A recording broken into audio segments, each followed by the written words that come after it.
Welcome to NJCTL's online courses for students in physics. We cover everything from middle school, which you can start as early as 8th grade, maybe even 7th, all the way up through senior year of high school. I'll go in order of the courses. First of all, they are all mathematically rigorous, but age and class appropriate. So we start in the 8th grade with mathematical physics. It is a phenomenon-based course that will tell you how rockets, roller coasters, and cell phones work based on the standard physics disciplines of mechanics and then electricity and magnetism. You don't need to know algebra for the course. Once you know algebra, or if you're taking an algebra course, then our next class, which is algebra-based physics, covers mechanics again and electricity and magnetism, but at a little deeper level, and also taking advantage of algebra. At the end of the course, we cover some modern physics, stuff like nuclear physics, atomic physics, and waves. Once you are comfortable with algebra, and then you start taking trigonometry-based physics, we have 3 courses available. One is a full year course, and by the way, the first 2 courses I mentioned are both full years. That's what it would take you in school. It'll take you a lot less if you do it online. The first one is trigonometry-based physics. Again, we've raised the math level here. So you're going to cover mechanics again, electricity and magnetism, and some modern physics in 1 year.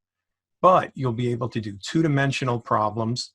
Problems get a little more interesting, and you can use trigonometry now. So the more math you know, the more physics you can do. The other 2 trigonometry-based classes are full years. 1 year is AP1, which covers mechanics. Now, in the past, in the previous courses we talked about, you have mechanics, electricity and magnetism, and modern physics all in 1 year.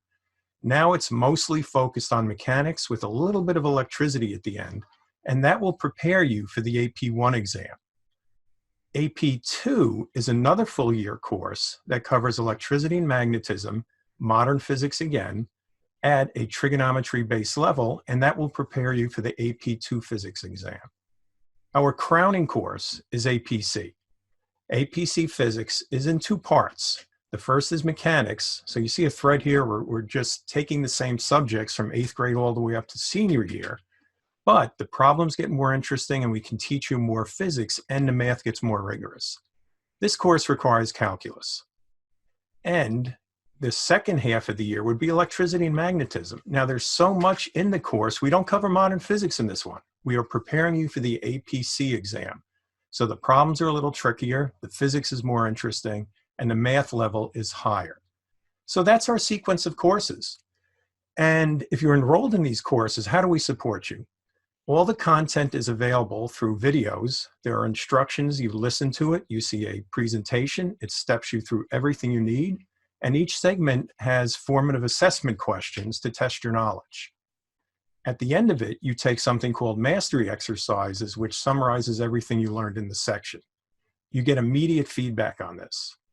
Videos are also posted showing solutions to some of the more complex problems.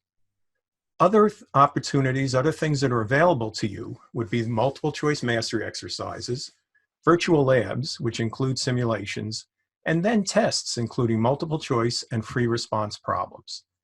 So that's it, all the way from 8th grade and maybe 7th grade if you want to handle it there, all the way up to senior year, where you can culminate your physics education with AP Physics C, which is a calculus-based physics.